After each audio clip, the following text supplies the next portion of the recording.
सिमलापाल में नजरबंदी एवं साधना। दिनांक 27 अगस्त 1916 को मुझे बंगाल गवर्नमेंट के सेक्रेटरी श्री कमिंग महोदय का एक ऑर्डर मिला, जिसमें मुझे बांकुड़ा जाकर बांकुड़ा जिले में सिमलापाल नामक स्थान में रहने का आदेश था। और उस ऑर्डर में कहा गया था कि डीआईजी महोदय के बताए हुए समय पर तुम बांकुड़ा के पुलिस सुपरिटेंडेंट से मिलो और वे बांकुड़ा से 24 मील दूर एक छोटा सा गांव सिमलापाल में जब जहां रहने को कहे रहो। ऑर्डर देकर मुझको छोड़ दिया गया और मैं घर आ गया और उसी रात को घर से चलकर बांकुड़ा पहुंचा और श्री जयदयाल जी गोविंदका के पास ठहरा। दूसरे दिन 28 तारीख को पुलिस सुपरिटेंडेंट से मिला। उन्होंने मुझे सिमलापाल में जाकर अमुक मकान में रहने का आदेश दिया। अब तो वहां बांकुड़ा से बस जाती है, पर उस समय तो बैलगाड़ी से जाना पड़ता था। 2 स्थानों पर छोटी छोटी नदियां पार करनी पड़ती थी। अब तो नदियों पर भी पुल बन गए हैं। रात को 9 बजे बांकुड़ा से रवाना हुआ तो दूसरे दिन 12 बजे पहुंचा। वहां के पुलिस अधिकारी बताए हुए छोटे से झोपड़े में, जिसको उन्होंने पहले से तैयार कर रखा था, रहने लगा। वहां मैं लगभग पौने 2 साल तक रहा। सरकार 80 रुपए महीना खर्च के लिए देती थी। 30 रुपया मुझको और 50 रुपया कलकत्ते के मेरे घर वालों को। उस समय बहुत सस्ती चीजें थी, इसलिए 30 रुपया मेरे लिए बड़े ठाट बाट से रहने योग्य था। 30 रुपए में उस समय मैं राजा की तरह रहता था। मैं अकेला कितना खाता, तो बाकी जो पैसा बचता वह वहां गरीबों में बांट देता। वहां पर भी मेरे पास कभी पैसा बचता वह वहां गरीबों में बांट देता। वहां पर भी मेरे पास कभी पैसा बचता नहीं था। इतना ही नहीं, सिमलापाल में गेहूं, आटा, मूंग की दाल नहीं मिलती थी और सब चावल आदि तो मिलते थे। चावल 1.5 रुपए का 1 मन और बढ़िया चावल उस समय 3 रुपए का 1 मन मिलता। दूध 2 पैसे का सेर, घी 1 रुपया का पौने 2 सेर मिलता। 1 पैसे का चावल कई दिन तक चलता। तो मेरे लिए गेहूं का आटा, दाल, देसी चीनी, अचार, पापड़ आदि ये मारवाड़ी घर की चीजें श्री जयदयाल जी गोविंदका और श्री शिवबख्श जी बाजोरिया बराबर बैलगाड़ी में भेजते रहते। बिना किसी डर या संकोच के पौने 2 साल तक भेजते रहे। मेरी गिरफ्तार होने के बाद कलकत्ते में घर पर कोई पुरुष नहीं था। केवल मेरी बूढ़ी दादी, मेरी मां, पत्नी और 2 छोटी बहनें थीं। पैसा पास में था नहीं। दादी जी ने सब संभाला। 1 पैसा किसी से लिया नहीं। घर वाले, परिचय वाले, मित्र दोस्त सब अलग हो गए। किसी ने घर वालों से संपर्क नहीं रखा। समाज के अच्छे अच्छे लोग जिनसे मेरा संपर्क था, उन लोगों ने घर वालों से मिलना बंद कर दिया। उन लोगों ने चुपके से दादी जी को कहला दिया कि हमारे पास कोई तुम्हारा आदमी ना आए। इसका यह अर्थ नहीं है कि परिवार वालों के मन में द्वेष आ गया था। प्रेम था, पर भय इतना था कि इनसे संपर्क रखने में हमारे पर विपत्ति न आ जाए। यहां तक इतना भय था कि हमारी साहित्यिक संवर्धनी समिति थी, उसने गीता प्रकाशित की थी। गीता के मुख्य पृष्ठ पर हम लोगों ने भारत माता का चित्र छापा था, जिसके एक हाथ में गीता थी, दूसरे हाथ में तलवार। हमारी उस समिति के मंत्री नारायण दास जी बाजोरिया थे। इतना भय हुआ कि उनके चाचा जी श्री रामलाल जी ने वह गीता जला दी, क्योंकि उसके ऊपर वैसा चित्र था। श्री जयदयाल जी गोविंदका जब जब बांकुड़ा से आते, तब मेरी दादी से अवश्य मिलते। उनके अतिरिक्त उस समय दादी से मिलकर उनके सुख दुख की बात पूछने वालों में कलकत्ता समाचार के संपादक पंडित झाबरमल जी शर्मा, श्री राम कुमार जी गोइनका, श्री बनारसी प्रसाद जी झुंझुनवाला और श्री मोतीलाल जाजोदिया थे। इन लोगों की उस समय की यह सहानुभूति मुझे हमेशा के लिए उन लोगों का कृतज्ञ बनाए हुए हैं। सिमलापाल छोटा सा गांव था। सब बंगाली ही बंगाली थे। केवल पुलिस में 2 सिपाही बिहार के और 1 यूपी के थे। सिमलापाल में रहते रहते लोगों से बड़ी आत्मीयता हो गई और वो मेरा घर सा बन गया। मेरे से सभी बड़ा प्रेम करते, घर का व्यक्ति मानते। पास में ही थाना था, तो पहले तो प्रतिदिन प्रातः 7 बजे थाने में जाकर हाजिरी देने का नियम था। मेरी डाक भी पुलिस के मार्फत आने का नियम था। पर बाद में मैं इतना हिल मिल गया कि जब थानेदार बाहर रहता तो उसका सारा काम मैं करता। थानेदार श्री राजा राम मंडल और उसके परिवार के लोग मुझे अपने घर का ही सदस्य मानते। डाक मैं खोलता, उत्तर मैं लिखवाता, लिखने वाले मेरे नीचे काम करते। रजिस्टर मैं लिखता। मेरे लिखे हुए रजिस्टर अभी तक वहां पड़े हैं। अभी कुछ वर्ष पहले मैं गया था तो देखे थे। 6 महीने में ही वहां से मेरी अच्छी से अच्छी रिपोर्ट जाने लगी। रिपोर्ट भेजने वाले तो थाने के ही लोग थे, तो मेरे आचरण के बारे में जो भी रिपोर्ट सरकार के पास जाए वह बढ़िया से बढ़िया जाने लगी। सरकार को इससे विश्वास हो गया कि यह आदमी राजनीतिक तो जरूर है, क्रांतिकारी भी है, पर बेईमान नहीं है। वहां पर एक छोटी सी झोपड़ी में रहता था। कच्ची जमीन, उस पर छान छाई हुई थी, दीवारें भी कच्ची थी। अभी तक वह झोपड़ी वैसी ही है। उसका 3 रुपए किराया देता था। सरकार 50 रुपया मासिक खर्च के लिए घर वालों को देती तथा 30 रुपए मासिक मेरे को। सरकार का नियम था कि मैं किसी गांव के बाहर के आदमी से न मिलूं। उस ग्राम के आदमी से भी शाम को 6 बजे के बाद न मिलूं। शाम को 6 बजे से प्रातः 6 बजे तक झोपड़ी से बाहर ना निकला जाए। किसी भी शिक्षा संबंधी व्यक्ति से न मिलूं, चाहे अध्यापक हो या विद्यार्थी। सरकार के मन में भय था कि कहीं विद्यार्थियों को बिगाड़ देगा। वहां पहले तो मेरे पास 3 काम थे: नाम जप करना, ध्यान करना और स्वाध्याय करना। रोटी बनाने का तो काम था ही। रोटी तो अपने आप बनाया करता था। कभी दोनों समय बनाता, कभी एक समय ही बनाता, पर बनाना सीख गया था। अभी मैं अपनी रोटी बना सकता हूं, इतना अभ्यास है। चौथा काम फिर आ गया, होम्योपैथिक दवा वितरण करने का। एक वृद्ध अंग्रेज सिविल सर्जन वहां आया करते थे। वे हर महीने मुझे देखने आते। वे बड़े ही दयालु, साधु स्वभाव के सज्जन पुरुष थे। उन्होंने कहा, तुम यहां क्या काम करते हो? मैंने कहा, कुछ नहीं करता। उन्होंने मुझसे कहा कि तुम्हें 2 काम बताता हूं। तुम्हारे पीछे जो जमीन खाली पड़ी है उसमें तुम फूलों के पेड़ लगाओ। मैं तुमको बीज भेज दूंगा। तुम्हारे पीछे बड़ी सुंदर फुलवारी तैयार हो जाएगी। दूसरा, यहां आसपास में कोई अच्छा डॉक्टर नहीं है, तो तुम होम्योपैथिक दवा वितरण किया करो। मैंने कहा कि मैं जानता नहीं और मैंने यह काम कभी किया नहीं। वे बड़े प्रेम से बोले कि मैं तुम्हें इसके लिए साहित्य भेज दूंगा।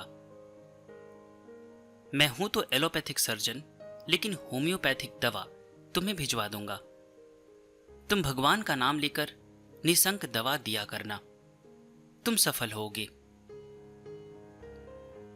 यह आशीर्वाद भी वह वृद्ध पुरुष दे गया।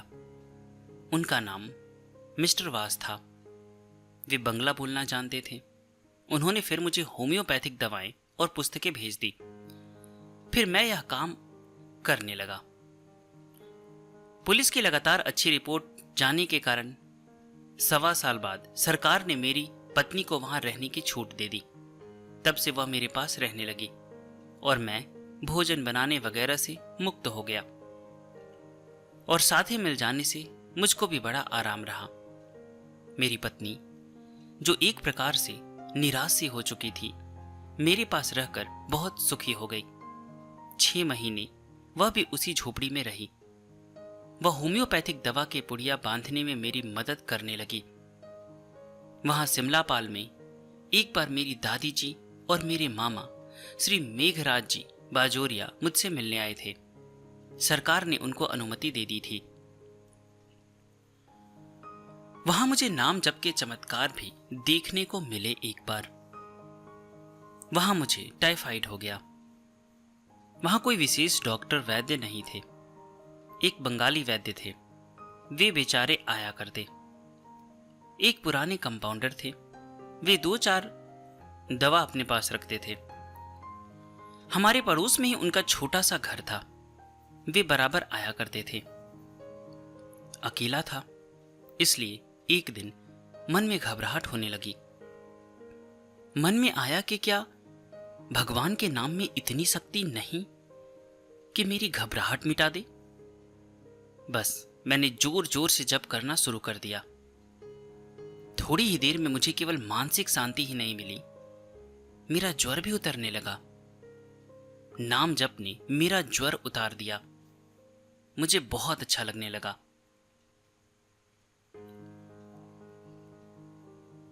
एक और अनुभव हुआ।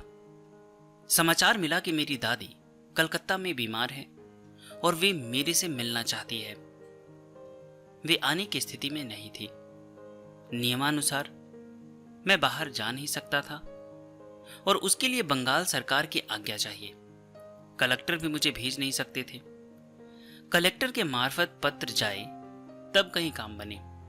मेरे मन में बड़ी व्याकुलता हुई और इसी निमित्त से मैंने भगवान के नाम का जप शुरू किया। आप आश्चर्य करेंगे कि एक डिप्टी कलेक्टर मुआयने के लिए आए। वे कभी कभी थाने में आया करते थे, मेरे से मिलने आए। वे चरगांव के मुसलमान थे, पर थे बड़े सुहृद व्यक्ति। उनकी बड़ी पहुंच थी। मैं राजनीतिक बंदी था, इसलिए लोगों के मन में बड़ा सम्मान था कि ये लोग देश के लिए कष्ट उठा रहे हैं। उस जमाने में जो राजनीतिक बंदी थे, मैं अपने लिए तो क्या कहूं, वे सभी स्वार्थ रहित थे।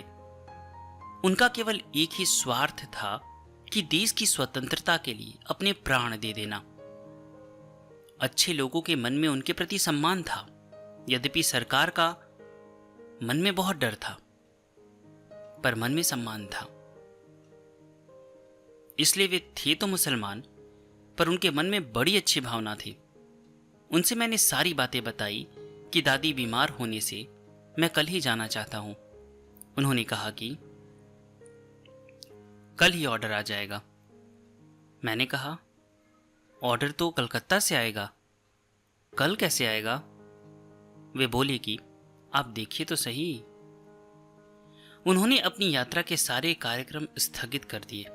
उसी दिन वे बाकुड़ा गए और बाकुड़ा से कलकत्ता गए। कलकत्ते जाकर वे गवर्नर के सेक्रेटरी से मिले।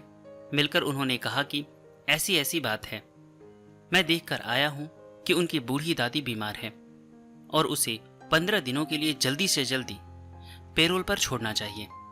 दूसरे ही दिन ऑर्डर आ गया। यह मैंने भगवान नाम का चमत्कार देखा। इसी तरह मुझे एक बार और पेरोल पर जाने की अनुमति मिली।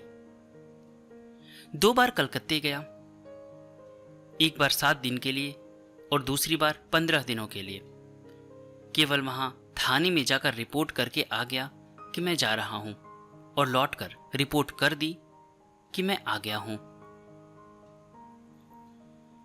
इसके पश्चात मार्च या शायद अप्रैल 1918 के शेष सप्ताह में मुझे बाकुड़ा के कलेक्टर ने बाकुड़ा बुलाया और एक दस्तावेज पर यानी बॉन्ड पर सही करने का अनुरोध किया, जिसमें लिखा था कि मैं भविष्य में किसी भी राजनीतिक आंदोलन में भाग नहीं लूंगा।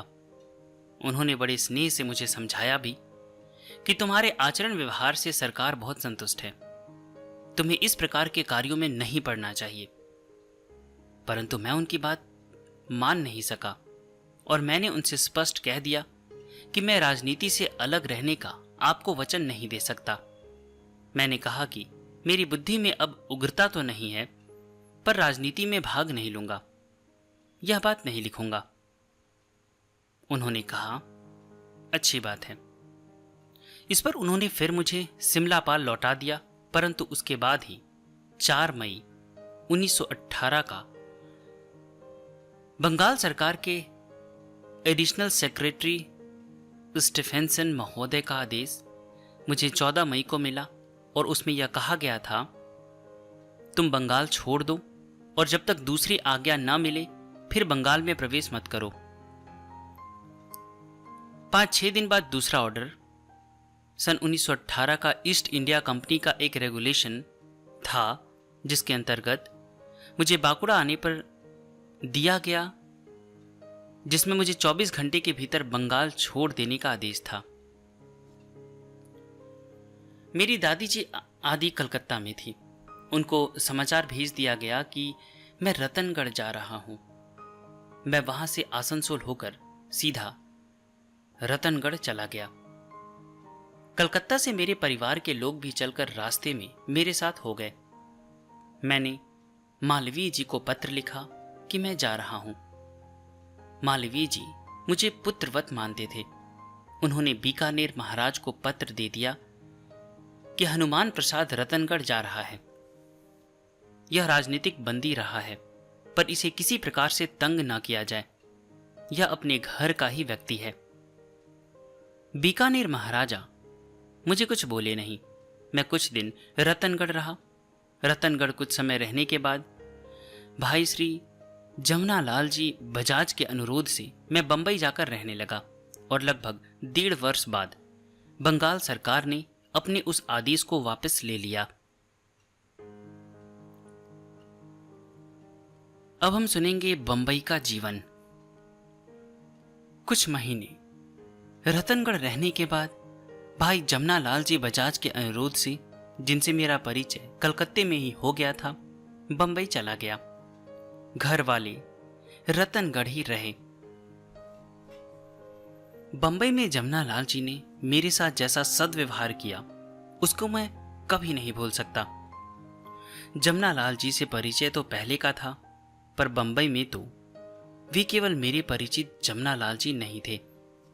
जमुना लाल जी थे मेरे सहायक, मेरे संरक्षक, मुझ में गुण देखकर उनका विस्तार करने वाले, सच्चे आत्मीय, मेरे सुख दुख के साथी, अकारण सुहृद और मेरे अंतरंग मित्र। उन्होंने मुझे हर तरह से अपनाया, बढ़ाया और मुझ पर इतना विश्वास किया कि अपना हृदय खोलकर मेरे सामने रख दिया। वे अपने जीवन की, मन की गुप्त से गुप्त बातें मुझे बतलाते, मेरी सुनते, सलाह परामर्श देते रहते। आरंभ में उन्हीं की हिस्सेदारी में मैंने शेयर बाजार में काम शुरू किया। उनके साले तथा प्रधान मुनीम श्री चिरंजी लाल जी की हिस्सेदारी में मैंने रुई का काम आरंभ किया।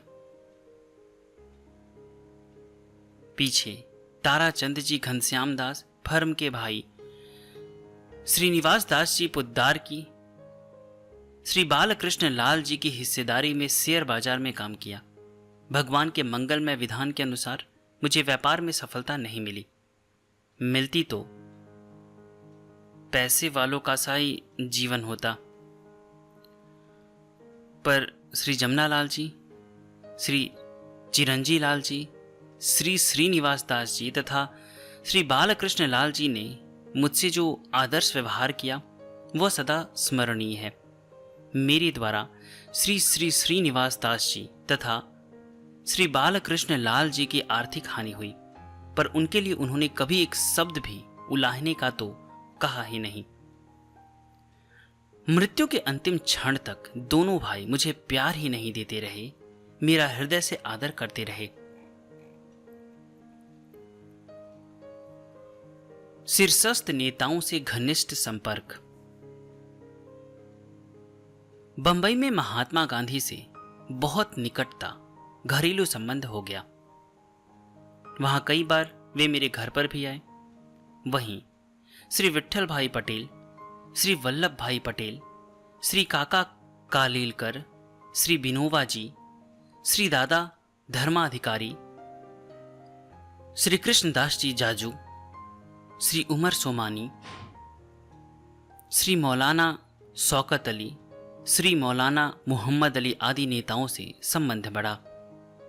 श्री जमनालाल जी की पैड़ी के ऊपर एक बड़ा हॉल जमनालाल जी ने नेताओं के ठहरने के लिए सुरक्षित कर रखा था। जमनालाल जी वर्धा में हो या बंबई में, नेतागण उनके हॉल में स्वच्छंद ठहरते। पैड़ी वालों को यह आदेश था कि वे नेताओं के लिए खान पान, बंबई में भ्रमण आदि की तथा आवश्यकता होने पर रेल किराया तथा अन्य खर्च की आदरपूर्वक व्यवस्था करें।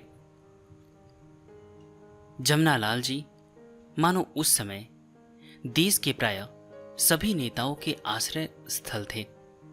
वे बड़े बड़े नेताओं के परिवार में जाकर उनसे घरेलू संबंध स्थापित करते। बंबई में पूज्य मालवीय जी से मेरा संपर्क बहुत बढ़ा। उनके 2 पुत्र श्री राधाकांत मालवीय और मुकुंद मालवीय प्राय मेरे पास ही रहा करते थे। उस समय मालवीय जी महाराज की आस्तिकता का कई घटनाओं द्वारा मुझ पर बड़ा असर पड़ा। बंबई में ही श्री कन्हैयालाल जी मुंशी, श्री जिन्ना, श्री भूलाभाई देसाई, श्री पुरुषोत्तम दास, श्री ठाकुरदास आदि महानुभावों से मेरा न्यूनाधिक निकटता संबंध हुआ। तिलक महाराज के साथ भी मेरा संबंध रहा। उसके कुछ बाद ही महामना पंडित मदन मोहन जी मालवीय, डॉक्टर राजेंद्र प्रसाद जी, बाबू पुरुषोत्तम दास टंडन, लोकमान्य तिलक, महात्मा गांधी जी आदि से निकट का संबंध हो गया। सन 1921 की बात है। मैं उस समय बंबई में था। लाला लाजपत राय आए थे। वे मेरे पास ही ठहरे थे। उस समय जुहू में एक ज्योतिष रहते थे। मुझे कौतूहल था। मैं उस ज्योतिष के पास चला गया।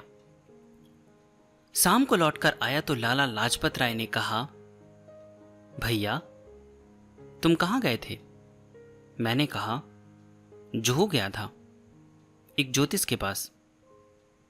उसमें बहुत से लोग, सर CR दास आदि गिरफ्तार हो चुके थे, पर ये अभी तक गिरफ्तार नहीं हुए थे। लाला जी ने कहा, अच्छा ज्योतिष है, ठीक बताता है। मैंने कहा, बताता तो है।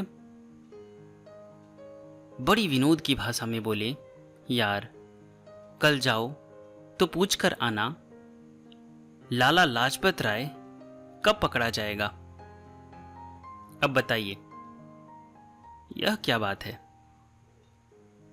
यह गिरफ्तार होने की इच्छा क्यों? उसमें सुख की प्रतीति हो गई। महात्मा गांधी के लेख उन दिनों नवजीवन में प्रकाशित हुए थे कि देश के लिए जल्दी से जल्दी गिरफ्तार होना चाहिए।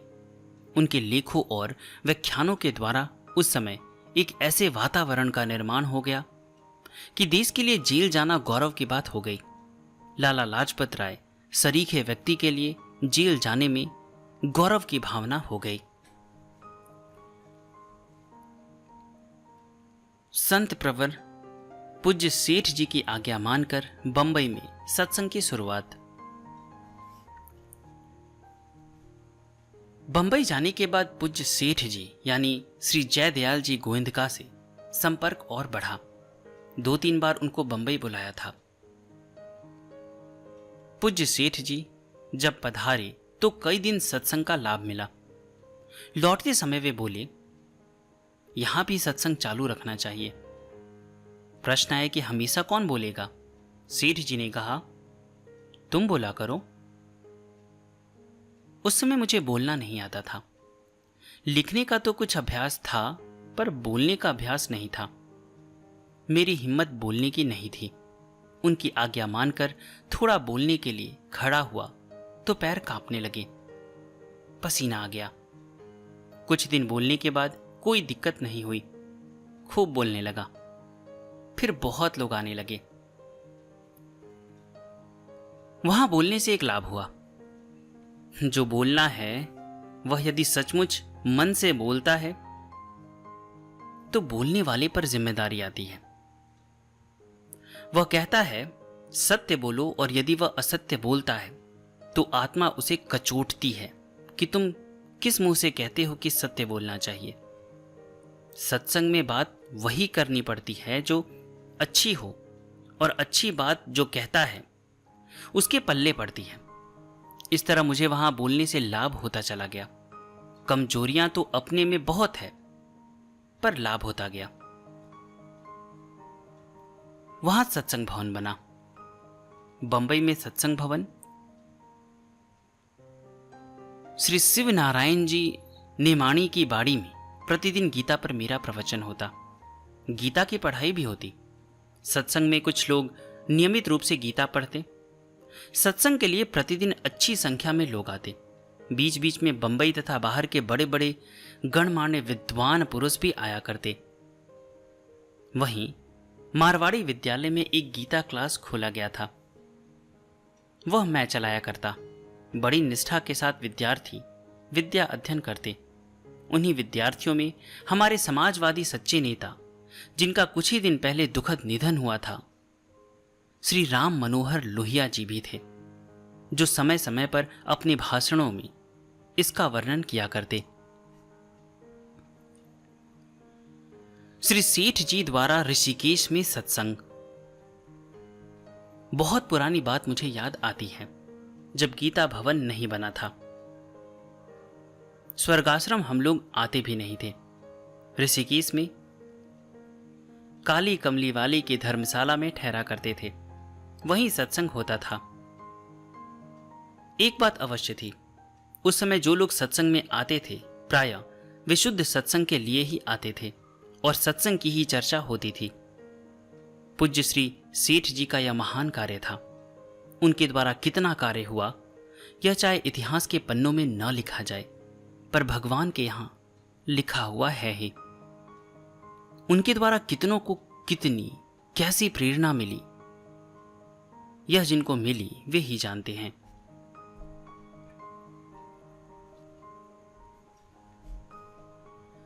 निराकार की साधना एवं स्थिति।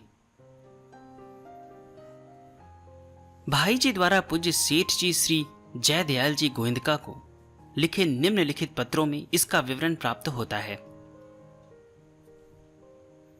मेरे ध्यान की स्थिति ठीक मालूम होती है। कार्य करते समय समष्टि चेतन में स्थित निरंतर बनी रहती है। यो भी शायद कहा जा सकता है कि कार्यकाल में क्रिया सहित और जो कुछ भी भान होता है वह स्वप्न की सृष्टिवत होता है। साथ ही साथ यह प्रत्यक्ष सा भास होने लगता है कि स्वप्न भी नहीं है, वास्तव में परमात्मा ही परमात्मा है। वैसी स्थिति में किसी किसी समय बिल्कुल अचिंत्य अवस्था हो जाती है। तब कार्य में रुकावट भी आती है। ध्यान करते समय तो अब प्रायः बाहर के शब्दों का भी ख्याल नहीं रहता है। सारे आकारों का अभाव करने वाली वृत्ति भी शांत होकर अचिंत्य के अस्तित्व में विलीन हो जाती है। केवल बोध स्वरूप आनंद घन ही रह जाता है। ध्यान के बाद और समय जो स्थिति रहती है वह ऊपर लिखी गई है। शरीर को या जगत को साथ मानकर तो शरीर में स्थिति कभी होती ही नहीं, पर ना मालूम क्यों जगत की क्रियाओं में जो शरीर द्वारा होती है और जो समय समय पर केवल स्वप्न की सृष्टि या आकाश के तिरमिरों के समान ही अपना अस्तित्व रखती है, उनसे भी उपराम होने की स्फुरना होती है। ऐसी स्फुरना होती है कि ये क्रियाएं भी न हो तो अच्छा है। आपके साथ या किसी गंगा स्थित देश में रहा जाए तो ठीक है, ऐसी स्फुरना हुआ करती है। संभवतः यह सब अपनी कमजोरियां होंगी, पर ऐसी स्फुरना होते समय भी जगत का अस्तित्व स्वप्नवत ही रहता है। यह अच्छी बात है और जो कुछ मेरे लिए ठीक समझे लिखना चाहिए। ध्यान की स्थिति निरंतर गाढ़ बनी रहे, जगत की स्वप्नवत स्फुरना भी न हो। रात में सोने के अतिरिक्त अन्य समय में अधिकांश काल में प्रायः इस प्रकार की भावना हुआ करती है। किसी समय भूल हो जाने पर फिर तत्क्षण भावना जागृत हो जाती है। भूल की स्थिति अधिक काल तक नहीं रहती है। जगत स्वप्नवत मृग तृष्णा के जलवत प्रतीत होने लग जाता है। इस प्रकार की स्थिति है। हर्ष शोक का विकार बहुत ही कम होता है। अब मेरे लिए तो कुछ ठीक समझा जावे उसी तरह करना चाहिए। पत्र लिखते समय आनंद में बोध स्वरूप परमात्मा में प्रत्यक्षवत स्थित है। कलम से अक्षर लिखे जा रहे हैं। लिखने की जो स्फुरना हो रही है वह सच्चिदानंद के अंतर्गत कल्पित रूप से भास रही है। कभी कभी यह भी नहीं भासती। एक परमात्मा के अतिरिक्त किसी वस्तु के अस्तित्व का अनुभव नहीं रह जाता। मानो अनंत जल के अथाह समुद्र में एक बर्फ पिंड के आकार की प्रतीति हो रही थी। वह भी मिट गई, केवल जल ही जल रह गया। फिर भी कलम चल रही है, लिखी जा रही है। हां, बोध स्वरूप आनंद भूमानंद में स्थिति में कोई अंतर आता हुआ नहीं दिखता। स्थिति है क्या, वह लिखी नहीं जा सकती। बहुत देर बाद फिर लिखने की स्फुरना सी अनुमान होती है, पर भाव उसी तरह है। इस समय जैसी स्थिति है वह सदा ऐसी नहीं रहती। बीच बीच में कुछ परिवर्तित सी दिखती है, पर परिवर्तन काल में भी अधिक से अधिक इतना ही परिवर्तन होता है। अचिंत्य की स्थिति में एक प्रकार के अनुभवगम्य आनंद की स्थिति तथा इससे भी कुछ नीचे आनंद की स्थिति से दृष्टा की स्थिति होती है। काम करते समय जिस समय विषयों की स्फुरना होती है उस समय उस शरीर के सहित और सारे विषय अपने समष्टि सर्वव्यापी चेतन स्वरूप में कल्पित भ्रमवत ही प्रतीत होते हैं, पर प्रतीत अवश्य होते हैं। हां, कभी कभी इस तरह होते होते विषयों के अस्तित्व की प्रतीति भी सर्वथा नष्ट हो जाती है। कोई वृत्ति अवशिष्ट नहीं रहती। एक अनुपम अनिर्वचनीय अप्रमेय आनंद की इंद्रिय मन बुद्धि से अतीत की अवस्था प्राप्त हो जाती है। वह अवस्था पीछे अच्छी तरह स्मरण भी नहीं रहती, विस्मृत भी नहीं होती। शब्दों में उसका वर्णन नहीं कर सकता। बंबई में मैं श्री सेठ जी के बताए अनुसार अचिंत्य ब्रह्म का ध्यान करता था। मैं उसमें निपुण था। मेरी ऐसी स्थिति थी कि मैं युद्धान काल में जगत को ब्रह्ममय देखता था। मुझे यह कहना नहीं चाहिए। समष्टि में स्थापना करके मैं व्यष्टि के अपने कार्यों को देखा करता। यह मेरी उस समय स्थिति थी। अब वैसी बात नहीं है। अब तो भगवान राधा कृष्ण ने सब कुछ छीन लिया। उसका फल मिल गया।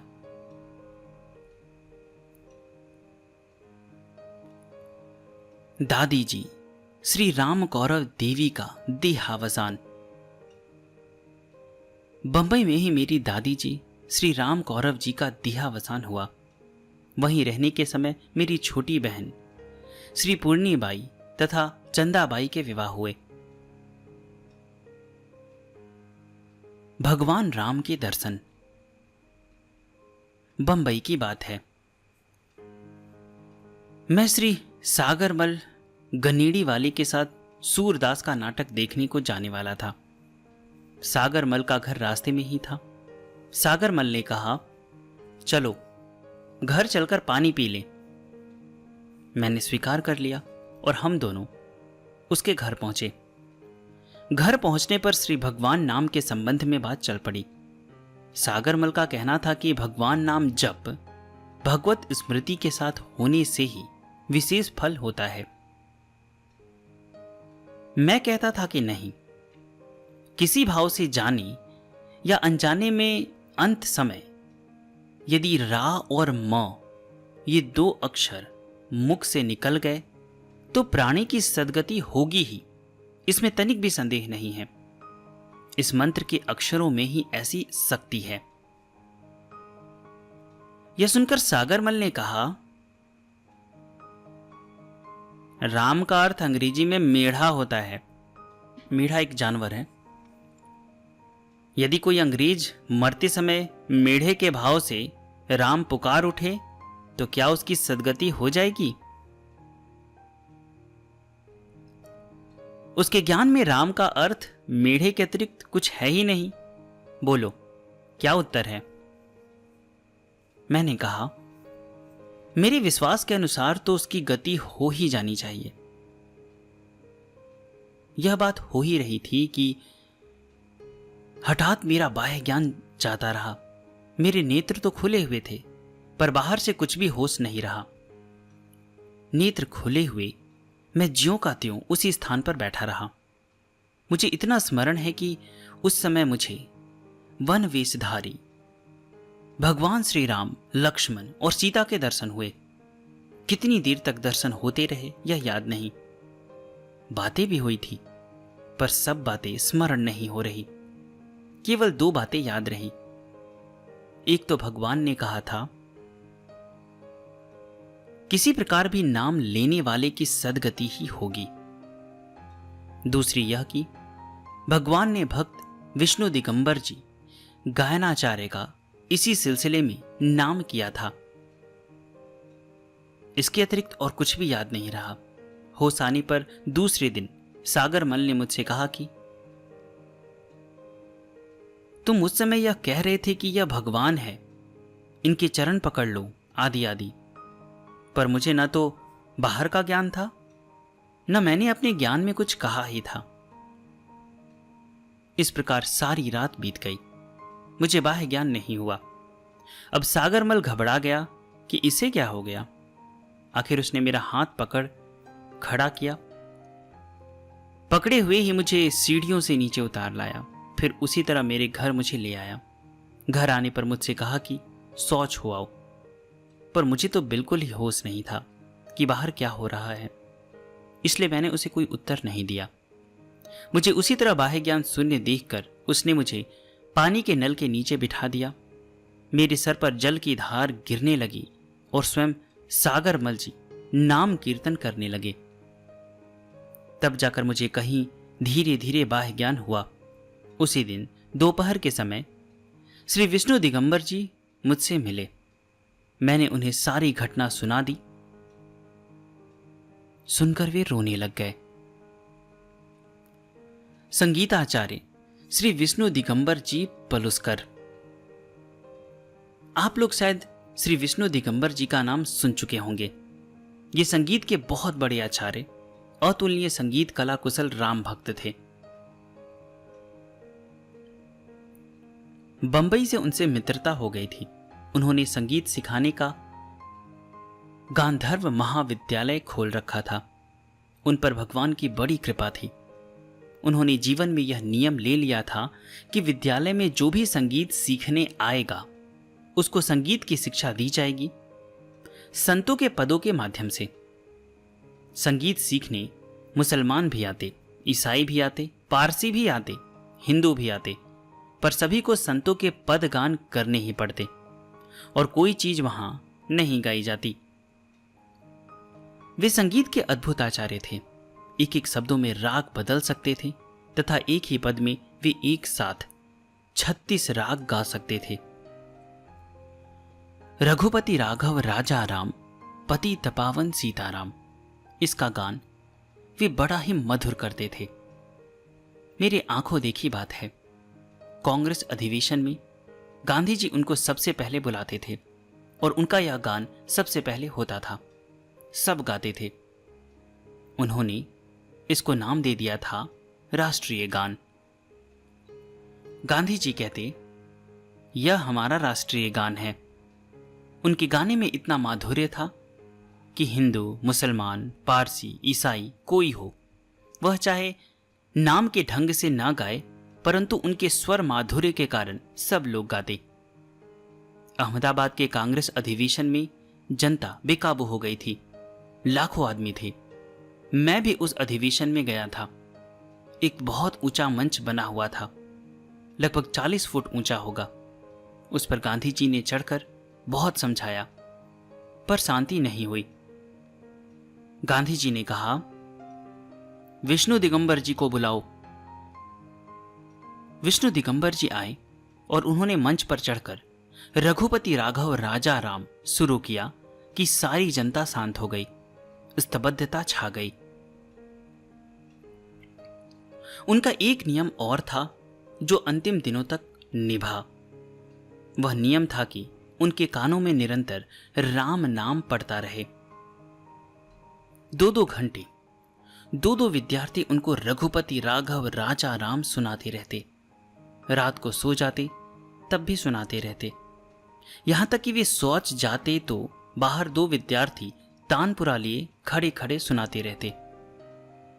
एक बार कुंभ के समय अपना गीता ज्ञान यज्ञ हुआ था, उसमें वे आए थे तो वहीं ठहरे थे। उनकी रामायण की कथा होती थी। नेहरू जी की माताजी प्रतिदिन उसमें आती थी। आधा घंटा पहले आकर बैठ जाती थी। बाद में उन्होंने एक राम नाम आधार मंडल बनाया था, जिसकी स्थापना नासिक में हुई थी। यह जो पत्र पुष्प यानी भजन संग्रह का 5वां भाग है, इसमें जो पद है, ये पद उन्हीं के लिए बनाए गए थे। वे इनको गाया करते थे। सबसे पहले उन्होंने इसे गांधर्व महाविद्यालय से पत्र पुष्प के नाम से प्रकाशित किया था।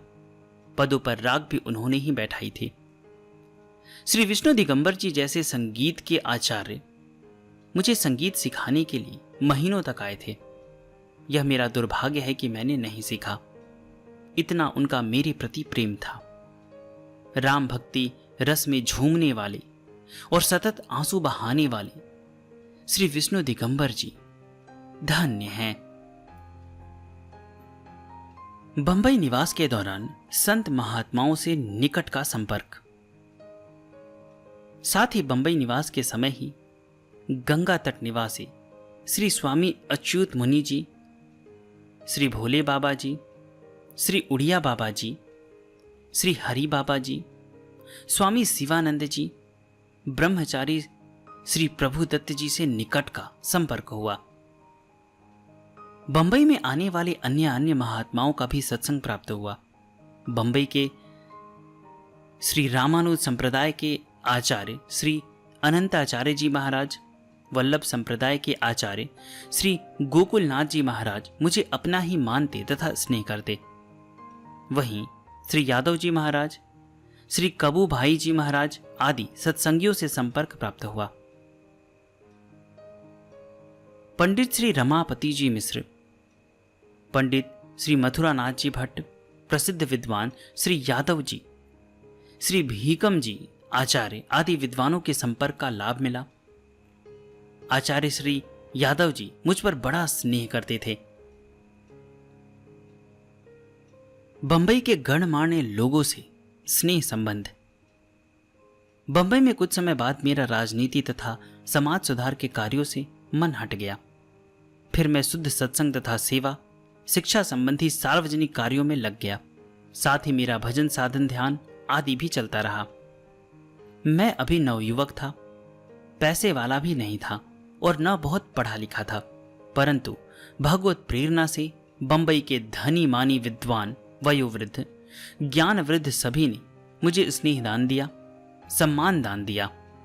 उनमें थे बंबई मारवाड़ी समाज के श्री राम नारायण जी रोइया, श्री रामेश्वर दास जी बिड़ला, श्री राम जी झुंझुनवाला, श्री आनंदी लाल जी पोद्दार, राजा श्री गोविंद लाल जी पित्ती, श्री खेमराज जी बजाज, श्री लक्ष्मी राम जी चूड़ीवाला, श्री हजारी मल जी सोमानी, श्री लक्ष्मण दास जी डागा, श्री गोविंद राम जी सिकरिया, श्री केशव देव जी नेवटिया, पंडित माधव प्रसाद जी शर्मा, श्री रामचंद्र जी, रामेश्वर जी लोयलका, सॉलिटियर, श्री जय नारायण जी दानी। बंबई के सेठ लक्ष्मी राम जी चूड़ीवाला की मेरे प्रति बड़ी श्रद्धा तथा प्रीति थी। उन्होंने मेरे कहने से आर्थिक स्थिति बहुत बड़ी न होने पर भी लाखों रुपए लगाकर लक्ष्मणगढ़ में ऋषिकुल ब्रह्मचर्य आश्रम की स्थापना की थी। नवयुवकों में श्री जमुनालाल जी अड़ूखिया, श्री बैगर राज जी गुप्त, श्री श्रीनिवास जी बजाज, श्री चिरंजीवी लाल जी लोयलका, श्री महावीर प्रसाद जी दधीच, श्री जुगल किशोर जी लोयलका, श्री गुलाब राय जी नेमाणी, श्री मदन लाल जी जलान आदि सभी श्रेणी के लोगों का मैं प्रेमास्पद तथा सम्मानास्पद बन गया।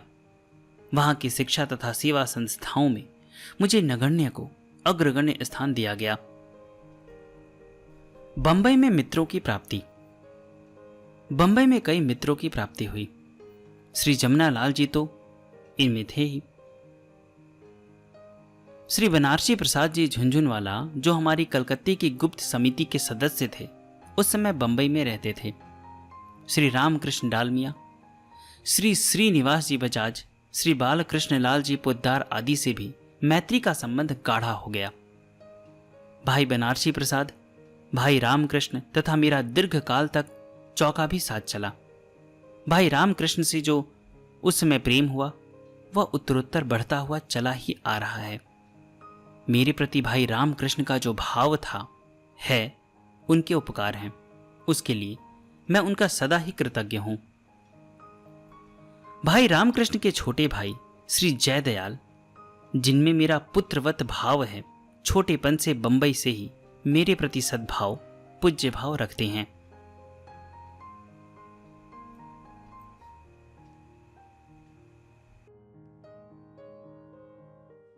आगे की जीवनी जारी रहेगी। आप सभी हमारे साथ बने रहें। चैनल के वीडियो या प्लेलिस्ट को चेक करें, वहां पर आपको बहुत सारे संतों की जीवनी मिल जाएगी। डिस्क्रिप्शन में मैंने कुछ लिंक दिए हैं, अगर आप चाहें तो उन्हें भी देख सकते हैं।